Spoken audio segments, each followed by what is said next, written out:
नमो भगवते वासुदेवाय। ॐ नमो भगवते वासुदेवाय।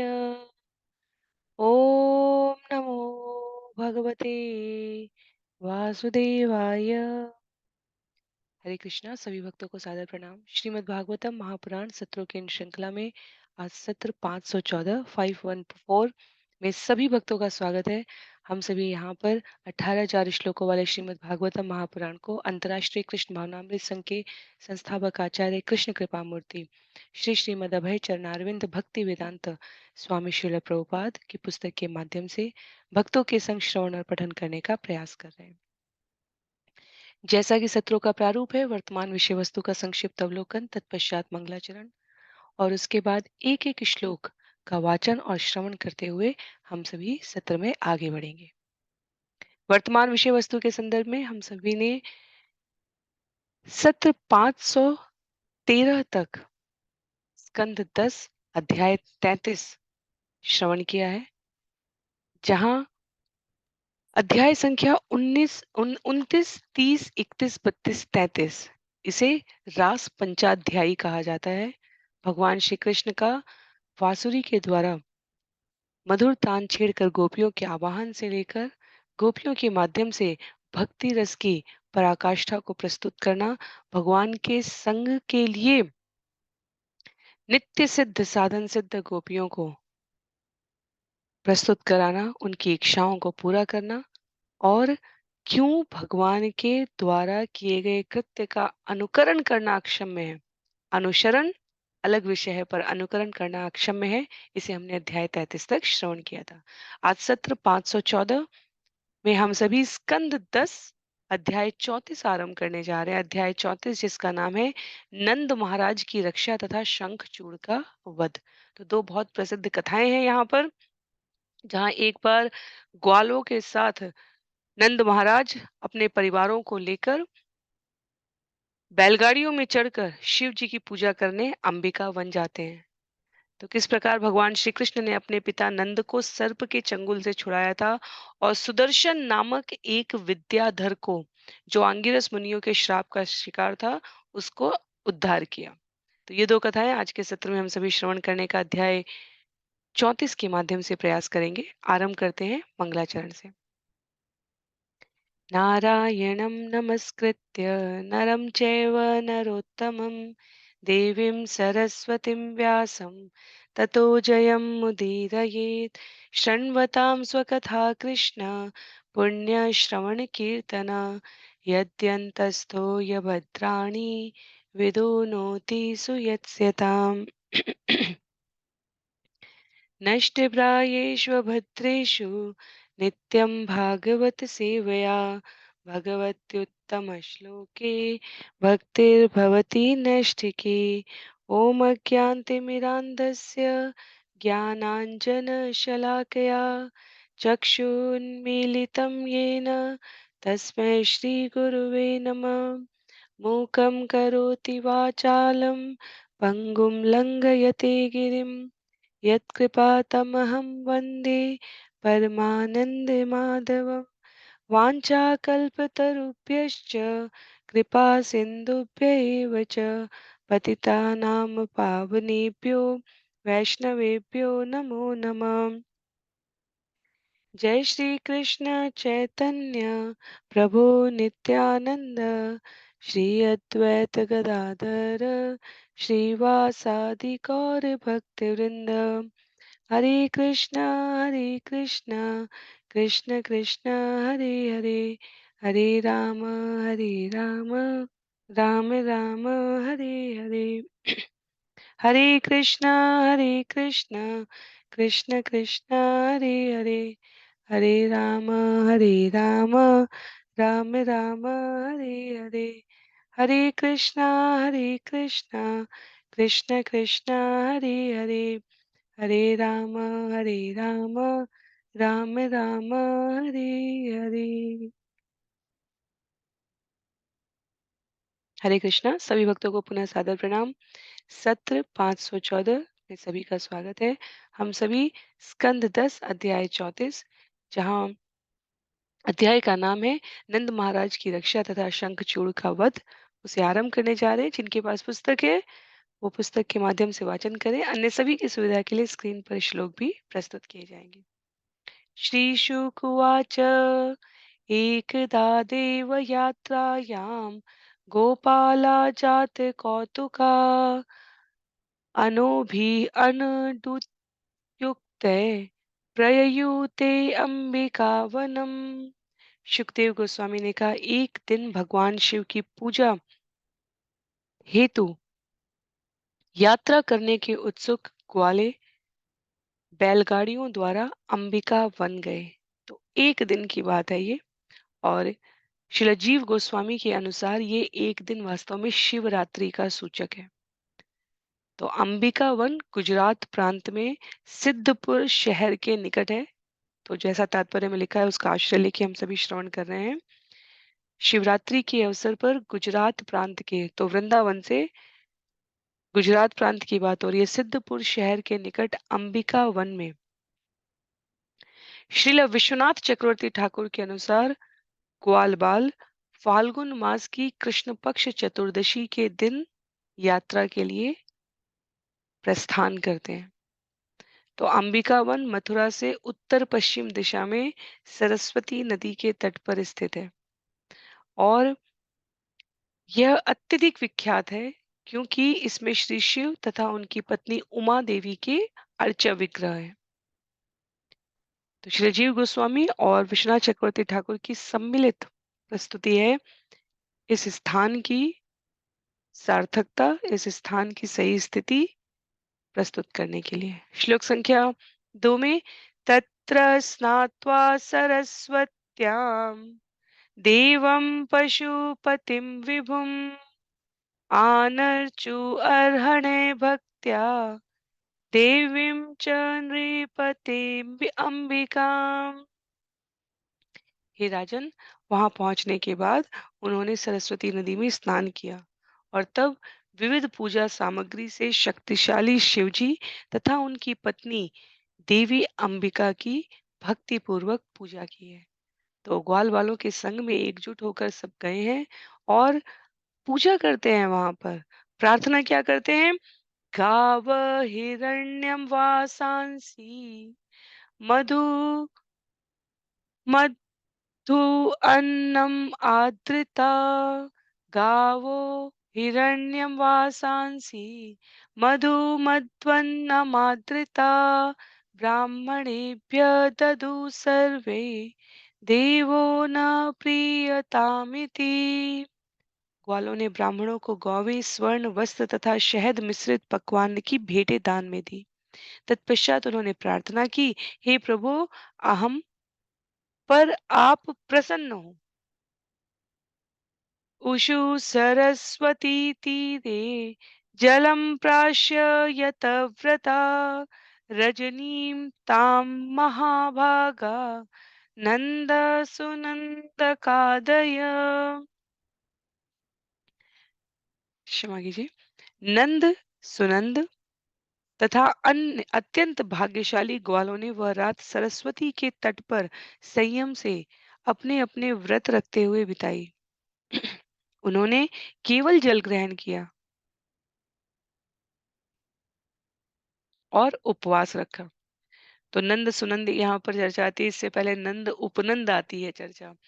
ये नंद बाबा के भाई है। जब गोवर्धन की बात आती है तो नंद उपनंद कहा जाता है। वहां पर उपनंद के बारे में बताया गया था। तो बड़े भाई थे। सुनंद के बारे में कहा जा रहा है यहाँ पर, सुनंद नंद महाराज के छोटे भाई हैं और सभी ने साथ में रहकर जागते हुए केवल संयम पूर्वक अपने अपने व्रत को निभाया है जल ग्रहण करके। श्लोक संख्या 5 में तो पूरा अध्याय कथा के रूप में है। हम लोग जहाँ तात्पर्य की आवश्यकता नहीं है वहां श्रील प्रभुपाद प्राचार्यों द्वारा तात्पर्य नहीं व्यक्त किया गया है। कृष्ण पुस्तक में श्रील प्रभुपाद कई कई तत्व इसके बारे में व्यक्त करते हैं। कश्चित् महान् हि तस्मिन् विपिने अति बुभुक्षित यदक्षया आगत नन्दम् शयानम उरगग्रसेत। रात में एक विशाल एवं अत्यंत भूखा सर्प उस जंगल में प्रकट हुआ। वह सोए हुए नंद महाराज के निकट अपने पेट के बल सरकता हुआ गया और उन्हें निगलने लगा। सचुक्रोशाहिनाग्रस्त कृष्ण कृष्ण महानयम सर्पो मां ग्रसते तात प्रपन्नम परिमोचय। सांप के चंगुल में फंसे नंद महाराज चिल्लाए, कृष्ण, बेटे कृष्ण, यह विशाल सर्प मुझे निगले जा रहा है। मैं तो तुम्हारा शरणागत हूँ, मुझे बचाओ। वास्तव में ये सर्प हमारे जीवन की, साधकों के जीवन की विभिन्न परिस्थितियों को भी इंगित करता है।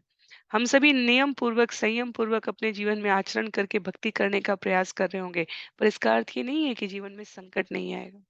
इसका अर्थ ये नहीं है कि अवांछित तत्व और गतिविधियां हमें पीड़ित करने नहीं आएंगी। भक्ति का अर्थ कहीं नहीं है कि जीवन से कष्ट समाप्त हो जाते हैं। भक्ति का अर्थ है जीव अपने जीवन में आने वाले कष्टों को सही अर्थ में समझकर उनका उपयोग भी भक्ति में कैसे किया जा सके, इसके लिए अपने आप को प्रस्तुत करता है। कहीं ऐसा नहीं है कि अ, उन्नत भक्ति के मार्ग पर अग्रसरित लोगों के जीवन में कष्ट नहीं आएगा। भक्ति कष्ट से बचाने के लिए नहीं, भक्ति कष्ट का सही अर्थ, मर्म, उसको देखने का दृष्टिकोण, जीवन की दुविधाओं, इनको स्पष्ट करने के लिए। भगवत प्राप्ति के इस मार्ग में व्यवहारिक रूप से भक्त हर गतिविधि भगवान के माध्यम से, भगवान की प्रेरणा से, भगवान की इच्छा से संचालित करता है। तथाकथित कर्म कांड और ज्ञान कांड में कहीं हम अपने आप को विभिन्न प्रकार की विपदाओं से बचाने के लिए भौतिक तत्वों की, इनकी पूजा कर लिया, इनकी आराधना कर लिया और इनके अ, सुरक्षा के उपाय से ये कष्ट जीवन से समाप्त हो जाएगा, हट जाएगा या नहीं आएगा, पूर्ववर्ती अनुमान के अनुसार ही नहीं आएगा, ऐसा प्रयास करते हैं। लेकिन साधक के रूप में, भक्त के रूप में हमारा प्रयास होता है जैसी ईश्वर की इच्छा हो, हम उनकी प्रसन्नता के लिए अपने कार्य को समर्पित करते हैं। तो जब भी ऐसा होगा, लेकिन यहाँ आनंद महाराज के उदाहरण से क्या स्पष्ट हो रहा है, उन्होंने तुरंत कृष्ण को पुकारा। तो जीवन में किसी भी प्रकार की स्थिति के लिए कृष्ण स्मरण रहे, ये अधिक महत्व का है। श्लोक संख्या 7 में, तस्य चाक्रंदितं श्रुत्वा गोपाला सहसोत्थिता ग्रस्तं च दृष्ट्वा विभ्रांता सर्पं विव्यधु उल्मुके।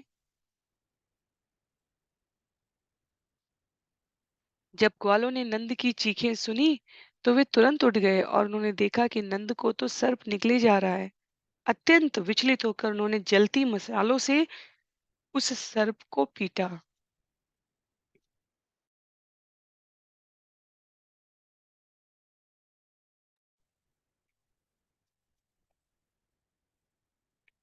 श्लोक संख्या 8 में, अलाते दह्यमानापि न अमुञ्चत् तमुरोङ्गम तम अस्पृश्यत पदाभ्येत्य भगवान सात्वतां पति। रुकाठों से जलाए जाने पर भी उस सांप ने नंद महाराज को नहीं छोड़ा। तब भक्तों के स्वामी भगवान कृष्ण उस स्थान पर आए और उन्होंने उस सांप को अपने पांव से छुआ। तो जिसका उद्देश्य ही, हेतु ही भगवत प्राप्ति रहा हो, वो अपने आप को मशालों से पीटे जाने पर भी किसी प्रकार छोड़ने के लिए उद्यत नहीं था। वो कोई साधारण शर्त नहीं था। सुखदेव गोस्वामी बताते हैं श्लोक संख्या 9 में, स वै भगवत श्रीमत् पाद स्पर्श हताशुभ भेजे सर्प वपु हित्वा रूपम विद्याधरार्चितम। भगवान के दिव्य चरण का स्पर्श पाते ही सर्प के सारे पाप नष्ट हो गए और उसने अपना सर्प शरीर त्याग दिया। वह पूज्य विद्याधर के रूप में प्रकट हो गया। तो यहाँ पर तात्पर्य में व्यक्त किया गया है, रूपम विद्याधरम अर्चितम। क्या है? वो जो सर्प था वो विद्याधर नामक देवताओं में पूजित सुंदर रूप प्रकट करके, धारण करके उपस्थित हो गया। अर्थात विद्याधर के नायकों के रूप में उसने स्वयं को प्रस्तुत कर लिया। और क्योंकि भगवान के चरणों का स्पर्श मिल चुका था, तो अब उसके अंदर की दिव्य कांति और दिव्य प्रज्ञा चक्षु जागृत थे। तम अप्रेक्षत हृषिकेश प्रणतं समवस्थितं दीप्यमानेन वपुषा पुरुषं हेममालिनम्। तब भगवान ऋषिकेश ने इस व्यक्ति से, जो दैदीप्यमान शरीर से युक्त उनके समक्ष सिर झुकाए सुनहरी मालाओं से सज्जित खड़ा था, पूछा। तो भगवान स्वयं उस विद्याधर से अब पूछ रहे हैं, जिसने अपना मस्तक भगवान के समक्ष विनत भाव से झुकाए हुए अपने को प्रस्तुत किया है। को भवान पर या लक्ष्म्या रोचते अद्भुत दर्शना कथम युगुप्सिताम एताम गतिम वा प्रापित अवश्य। भगवान कृष्ण ने कहा, महाशय, आप तो अत्यधिक सौंदर्य से चमत्कृत होने से इतने अद्भुत लग रहे हैं। आप कौन हैं और आपको किसने सर्प का यह भयानक शरीर धारण करने के लिए बाध्य किया? अत्यधिक सौंदर्य से चमत्कृत, तो विद्याधर के सौंदर्य का भगवान स्वयं प्रस्तुतिकरण कर रहे हैं कि इतनी शुद्ध बुद्ध, अचिंत्य, दैदीप्यमान होते हुए भी आपके द्वारा इस प्रकार सर्प का भयानक शरीर क्यों धारण किया गया? तो अन्यों को परिचित कराने के लिए भगवान इस प्रकार प्रश्न करते हैं और सर्प उत्तर देते हैं। सर्प उवाच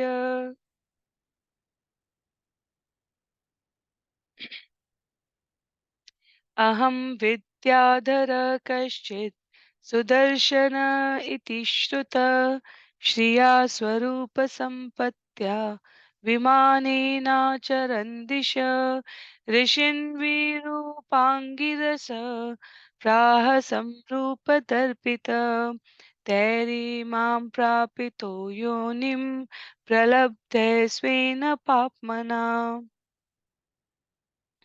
सर्प ने उत्तर दिया, मैं सुदर्शन नामक विख्यात विद्याधर हूँ। मैं अत्यंत संपत्तिवान तथा सुंदर था और अपने विमान में चढ़कर सभी दिशाओं में मुक्त विचरण करता था। एक बार मैंने अंगिरा मुनि की परंपरा के कुछ ऋषियों को देखा। अपने सौंदर्य से गर्वित मैंने उनका मजाक उड़ाया और मेरे पाप के कारण उन्होंने मुझे निम्न योनि धारण करने के लिए बाध्य कर दिया। इसलिए हम देखते हैं कि इस भौतिक जगत के उच्च लोकों में भी, देवलोकों में भी, देवलोक के विभिन्न प्रतिनिधियों के भीतर भी जो भौतिक जगत का नैसर्गिक मिथ्या अभिमान है, चाहे सौंदर्य का, चाहे बल का, चाहे सामर्थ्य का, वो यदा कदा भगवत इच्छा से इस प्रकार प्रस्तुत होता ही रहता है। और होने के पीछे औचित्य क्या है? सामान्य जनमानस इन कथाओं से मार्गदर्शन ले सके। भगवान के श्री चरणों के समर्पण के अतिरिक्त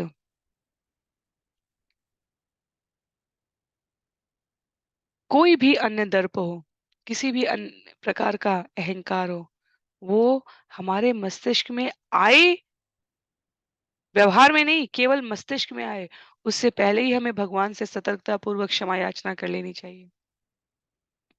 इस जगत में ये शरीर भगवान का दिया हुआ है, तो हम मिथ्या अभिमान किस बात का कर सकते हैं? जो कुछ भी अभिमान है वो इस शरीर से संबंधित है, जनित है, इसके द्वारा जुड़ा हुआ है।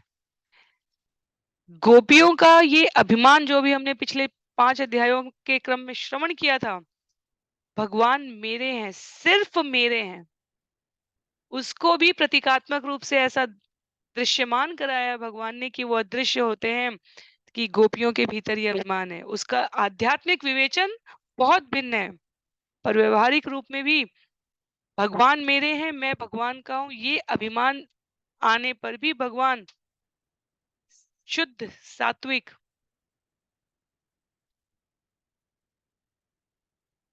कठिनाई भरा घटनाक्रम प्रस्तुत कर देते हैं। भगवान अदृश्य हो जाते हैं और वो क्रम तो वहां पर भक्ति की प्रगाढ़ता को दिखाने के लिए था कि भक्तियां कितनी गोपियां कितनी भाव विवल हैं। पर इसके अतिरिक्त अन्य किसी भी प्रकार का अभिमान इस जगत में क्षम्य नहीं है। तो विद्या का, सौंदर्य का, सामर्थ्य का, किसी भी ऐश्वर्य का अभिमान शरीर से संबंधित संतान, माता-पिता संबंधी शुभ चिंतकों का अभिमान। भगवान को किसी भी प्रकार का अभिमान प्रिय नहीं है, किसी भी प्रकार का।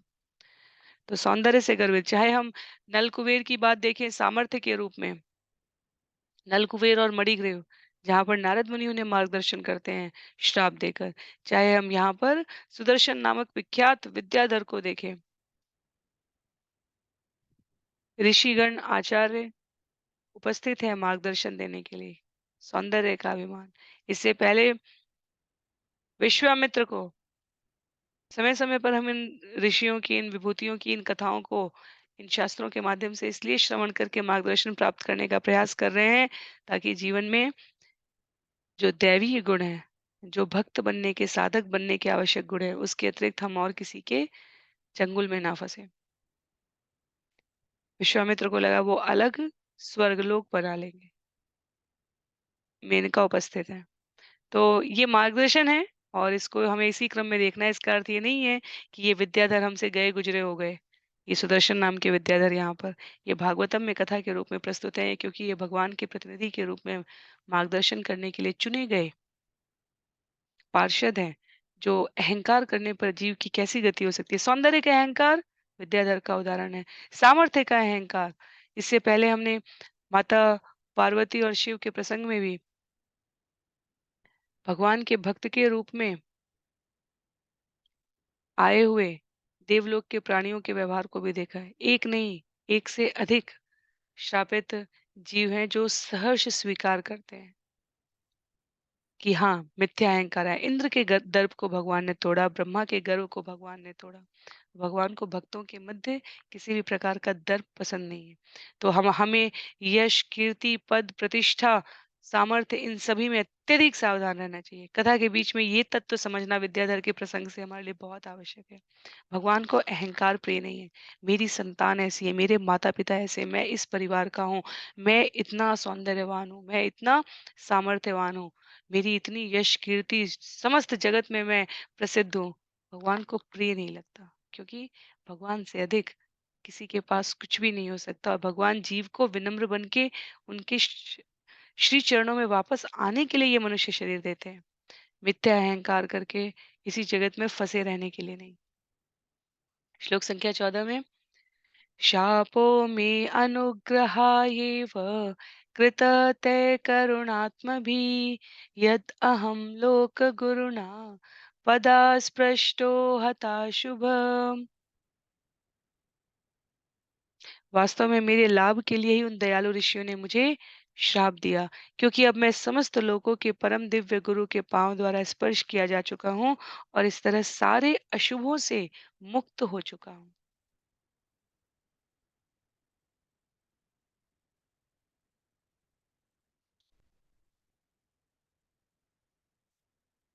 जब जीवन में शुभता आती है, तब सभी प्रकार की अपने विपक्ष में होने वाली घटनाओं में भी जीव को भगवत कृपा का अनुभव होने लगता है। विद्याधर को यहाँ पर यही अनुभव हुआ। कैसे मुझे भगवान के श्री चरण मिलते? मैं निश्चित रूप से देवलोक का प्राणी हूँ, पर साक्षात भगवान के श्री चरण, ये तो आंगिरस मुनियों के श्राप का ही परिणाम है। तो मैं अपने आप को अत्यंत भाग्यशाली अनुभव करता हूँ। तं त्वाहं भवभीतानां प्रपन्नानां भयापहम् आपृक्षे शापनिर्मुक्त पादस्पर्शादमीवहन्। हे प्रभु, आप उन समस्त लोगों के सारे भय को नाश करने वाले हैं जो इस भौतिक संसार से डरकर आपकी शरण ग्रहण करते हैं। अब मैं आपके चरण स्पर्श से ऋषियों के श्राप से मुक्त हो गया हूँ। हे दुख भंजन, अब मुझे अपने लोक वापस जाने की अनुमति दें। तो भगवान के पार्षद है, ये चुने हुए गए प्रतिनिधि हैं जो अपने कार्य में पुनः संलग्न होने के लिए, नल कुबेर और मणिग्रीव के लिए भी इसीलिए वहां पर था कि अभी अपने लोक जाओ, अपने तथाकथित कर्तव्य में संलग्न हो और उसके पश्चात भक्ति भाव आराधन को ध्यान करते हुए मेरे लोक को वापस पहुंच जाना।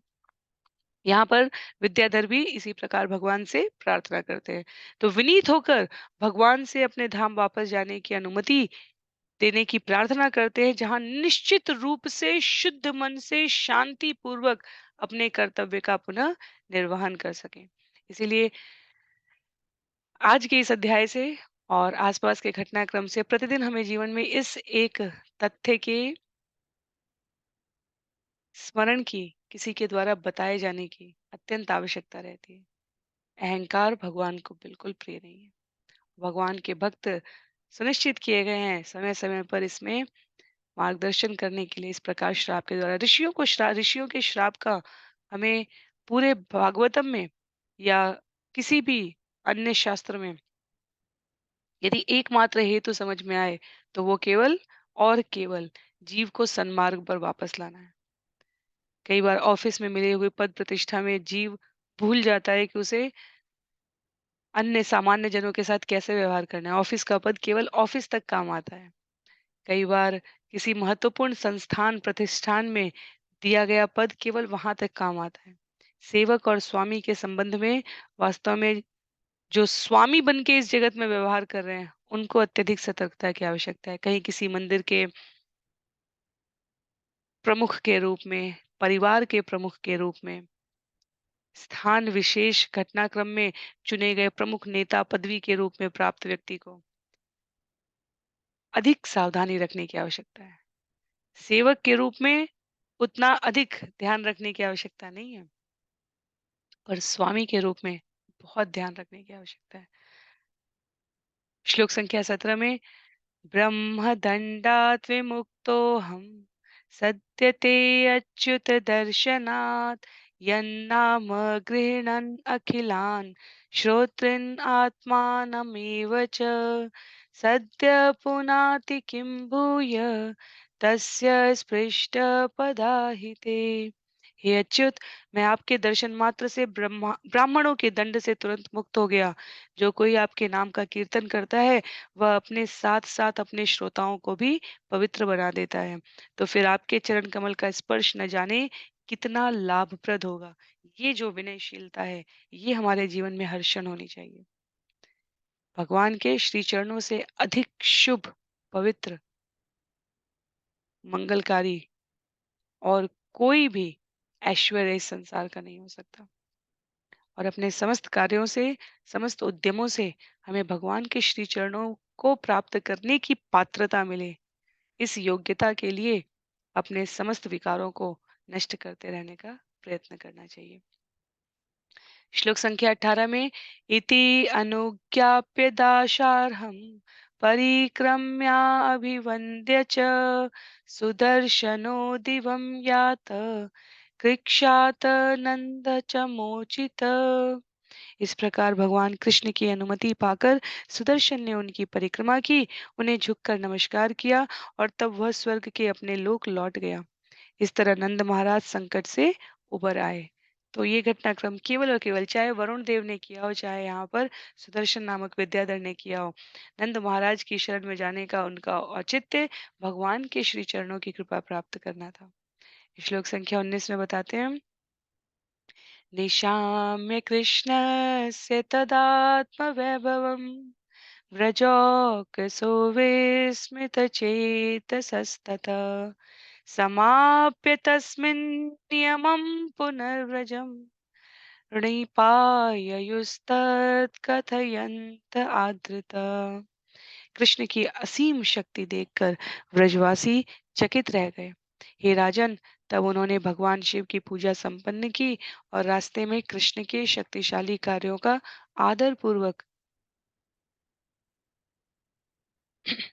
वर्णन करते हुए वे सभी व्रज लौट आए। तो पुनः एक बार भगवान ने चमत्कृत कर दिया है व्रजवासियों को अपने दिव्य कार्यकलाप से। उसके पश्चात उल्लेख आता है दूसरा घटनाक्रम इसी अध्याय में जो वर्णित है वो शंखचूड़ के बारे में है। कदाचित् अथ गोविन्द रामचद्भुत विक्रम विजयतु वने रात्रायां मध्य गौव्रजयोषिताम्। एक बार अद्भुत कौशल दिखलाने वाले भगवान गोविंद तथा राम अर्थात बलराम रात्रि के समय व्रज की युवतियों के साथ जंगल में क्रीड़ा कर रहे थे। तो यहाँ पर तात्पर्य की आवश्यकता है और इसलिए व्यक्त किया गया है कि जिस घटनाक्रम का यहाँ पर उल्लेख किया जा रहा है वो गौर पूर्णिमा के दिन घटित हुआ था। तो फागुन मास की कृष्ण चतुर्दशी के समय, कृष्ण पक्ष की चतुर्दशी के समय का जो उल्लेख है वो शंखचूड़ के वध से पहले की बात बताई जा रही है, जहां अंबिका वन में सभी परिवारीजनों के साथ भगवान गए हैं और सुदर्शन का जो विद्याधर है यहाँ पे उसका उद्धार करते हैं। अब जो घटनाक्रम है वो पूर्णिमा का, होली का दिन बताया जा रहा है, जिसे गौर पूर्णिमा कहा गया है। तो एक नवीन लीला यहाँ पर उल्लिखित है। श्लोक संख्या 21 में कहते हैं, उपगीयमानो ललितं स्त्री जने बद्ध सौहृदे सुअलंकृत अनुलिप्तांगोस्त्रक्विनो विरजम्बरो। कृष्ण तथा बलराम फूलों की माला तथा स्वच्छ वस्त्र धारण किए हुए थे और उनके अंग प्रत्यंग उत्तम विधि से सजाए तथा लेपित किए गए थे। उनके स्नेह में बंधी हुई स्त्रियों ने उनकी महिमा का मनोहर ढंग से गायन किया है।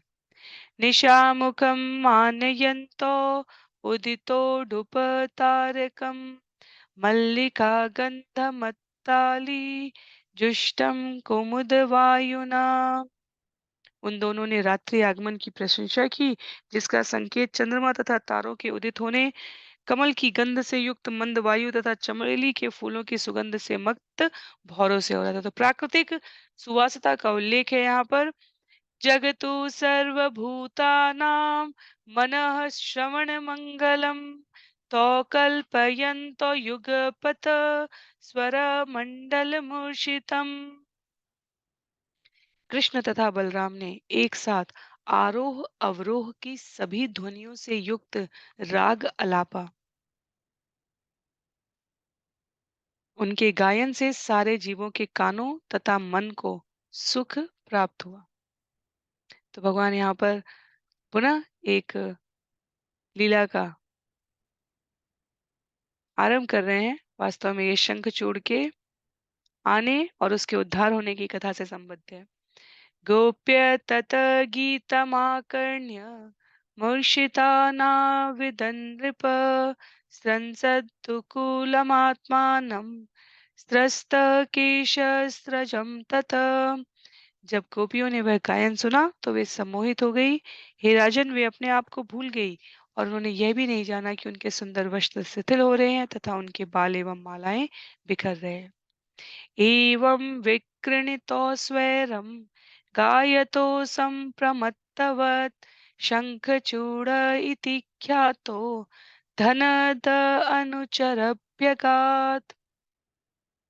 जब भगवान कृष्ण तथा भगवान बलराम स्वेच्छा पूर्वक क्रीड़ा कर रहे थे और गाते हुए मतवाले हो रहे थे, तभी कुबेर का शंखचूड़ नामक एक दास वहां पर आया। यहाँ पर सुखदेव गोस्वामी द्वारा सावधानी से दोनों को भगवान कृष्ण तथा भगवान बलराम कहकर संबोधित किया गया है, ताकि सामान्य जनमानस को पुनः ये भ्रम न हो कि ये क्रीड़ाओं का रसास्वादन भौतिक धरातल पर भौतिक जगत के विषय इंद्रिय आसक्त सुखों की पूर्ति के लिए हो रहा है। तो उसी क्रम में कुबेर का दास शंखचूड़ यहाँ पर आता है और उसके द्वारा तयोर्निरीक्षितो राजन् तत्नातं प्रमदाजनं क्रोशन्तं कालयामास दिशि उदीच्यामशङ्कित।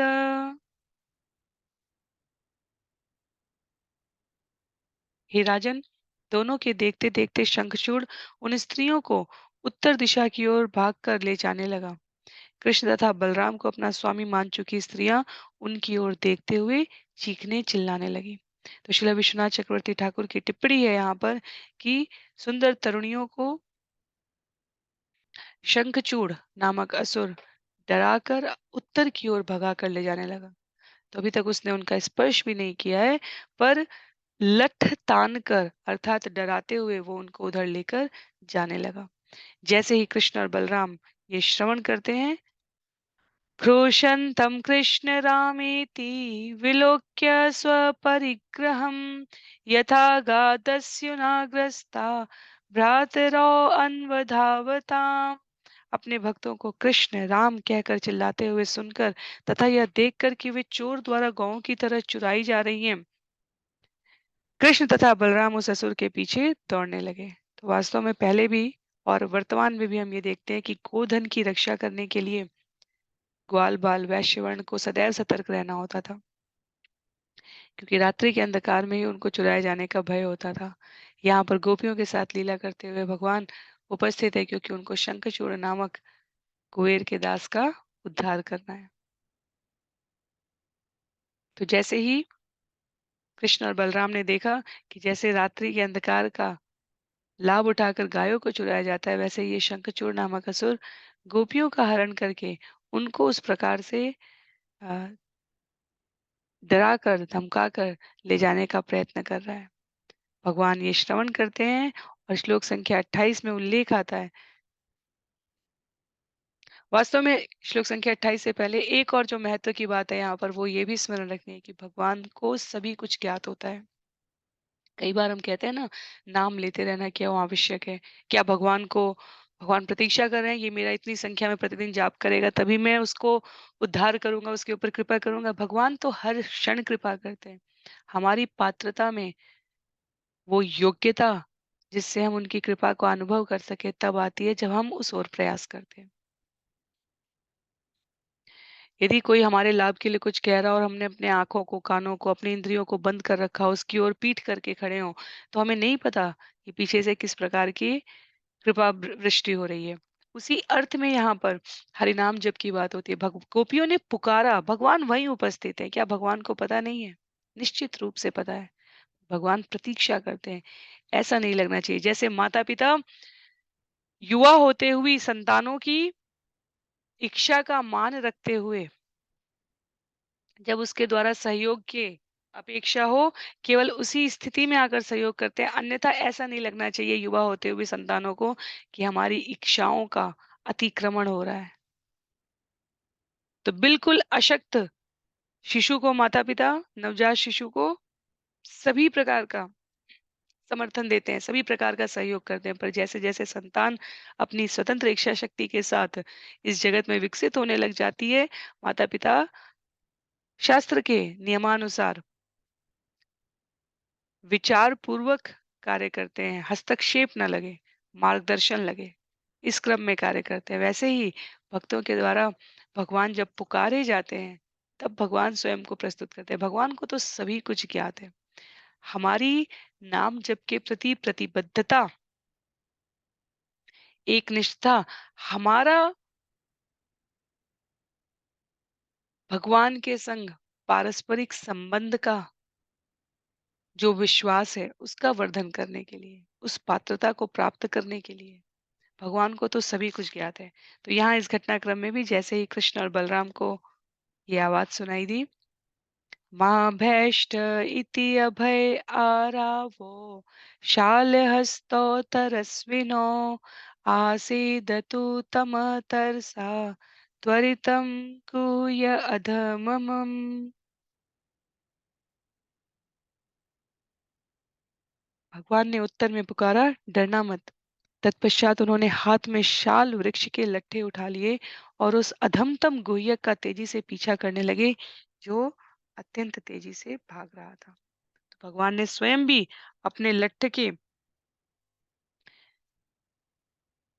साथ उस शंखचूड़ नामक असुर को, जो अपने लट्ठ के साथ भाग रहा था, पीछा करने का प्रयास किया। श्लोक संख्या 29 में, सवीक्ष्यतावनुप्राप्तो काल मृत्यु इवोद्विजन विसृज्य स्त्री जनम मूढ़ प्राद्रव्य। जब शंखचूड़ ने उन दोनों को साक्षात काल तथा मृत्यु की तरह अपनी ओर आते देखा, तो वह उद्विग्न हो उठा।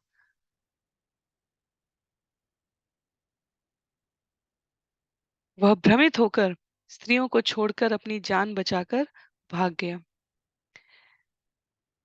तमंधा तम अन्वधावत् गोविंदो यत्र यत्र स धावति जिहीर्षु तच्छिररत्नम् तस्थो रक्षन् स्त्रियो बल।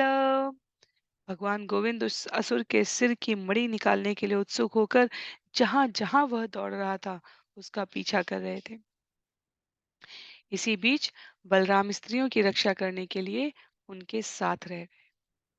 तो वास्तव में यहाँ पर भगवान भाग गए शंखचूड़ को छोड़ते नहीं हैं। भगवान भक्त के साथ किसी भी तरह के अनाचार करने वाले को दंडित करने के लिए उससे अधिक सतर्कता से, सावधानी से और एक लक्ष्य होकर दंड देने के लिए प्रेरित है। तो क्योंकि गोपियां भागते भागते थक गई हैं, यहाँ विश्वनाथ चक्रवर्ती ठाकुर कहते हैं कि दोनों भगवान के रूप में से पूर्ण पुरुषोत्तम भगवान और उनके स्वरूप विस्तार बलराम, उनमें से बलराम वहीं रुक गए उनकी रक्षा करने के लिए, उनको ढांढस बनाने के लिए, और कृष्ण उस असुर का पीछा करते हुए बढ़ते चले जाते हैं। और क्या होता है? अविदूरे इवाभ्येत्य शिरस्तस्य दुरात्मनः जहार मुष्टिना एव अंग सह चूड़ामणिं विभु। हे राजन, शक्तिशाली भगवान ने दूर से ही शंखचूड़ को पकड़ लिया, मानो निकट से हो, और तब अपनी मुट्ठी से उस दुष्ट के सिर को चूड़ामणि समेत धड़ से अलग कर दिया।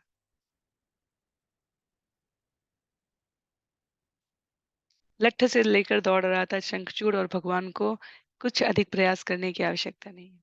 मुट्ठी से शंखचूड़ के सिर को चूड़ामणि समेत धड़ से अलग कर दिया भगवान ने। अंतिम श्लोक है इस अध्याय का, श्लोक संख्या 32। शंखचूड़ं निहत्येवं मणिमादाय भास्वरम् अग्रजायात् अददात् प्रीत्या पश्यन्ति नाम च योषिताम्। इस प्रकार शंखचूड़ असुर को मारकर तथा उसकी चमकीली मणि लेकर भगवान कृष्ण ने इसे अपने बड़े भाई को बड़ी प्रसन्नता पूर्वक गोपियों के सामने भेंट कर दिया। सूचक है ये इस बात का, यहाँ पर श्री विश्वनाथ चक्रवर्ती ठाकुर की टिप्पणी है कि संभव था कि किसी गोपी के विचार में आया हो कि कृष्ण ये मणि उसे दे देंगे या कृष्ण ये मणि उसे दे देंगे, पर भगवान ने वहां प्रतीक्षा कर रहे बलराम को शंखचूड़ की वो मणि देकर प्रसन्न कर दिया। तो वास्तव में उन्होंने वो मणि इसलिए दी ताकि ये इस बात का सूचक रहे कि शंखचूड़ का उद्धार किया जा चुका है। जो भगवान के भक्तों को किसी भी प्रकार का त्रास देने के लिए आता है, भगवान उस भक्त से अधिक उस आसन्न संकट के प्रति सतर्क होकर अपने भक्त की हर क्षण पर भगवत गीता के अपने वचन योग क्षेमा वहाम्यहम रक्षा करते ही करते हैं। तो अध्याय यहाँ पर समाप्त हो रहा है सुंदर दो कथाओं के साथ, जहाँ नंद बाबा को बचाते हैं भगवान, वहीं यहाँ गोपियों के साथ सुंदर लीला के समय शंखचूड़ नामक विद्याधर से उद्धार कराते हैं। कहते हैं यहाँ पर इस प्रकार श्रीमद् भागवत के 10वें स्कंद के अंतर्गत नंद महाराज की रक्षा तथा शंखचूड़ का वध नामक 34वें अध्याय के श्री श्रीमद ऐसी भक्ति वेदांत स्वामी प्रभुपाद के विनीत सेवकों द्वारा रचित तात्पर्य पूर्ण हो रहे। अध्याय यहाँ समाप्त हो रहा है। अगले सत्र में हम सभी स्कंद 10 अध्याय 35 श्रवण करने का प्रयास करेंगे। आज के लिए सत्र को यहीं पर समाप्त करते हैं। बहुत ही सरल और रुचिकर अध्याय था दो कथाओं के साथ। तो किसी को तदुपरांत भी कोई दुविधा लगे, कोई अस्पष्टता लगे, तो आप निसंकोच अपने विचार प्रेषित कर सकते हैं। श्रील प्रभुपाद की जय, श्रील गुरुदेव की जय, अनंत कोटि वैष्णव वृंद की जय, श्रीमद् भागवतम महापुराण की जय। हरे कृष्णा।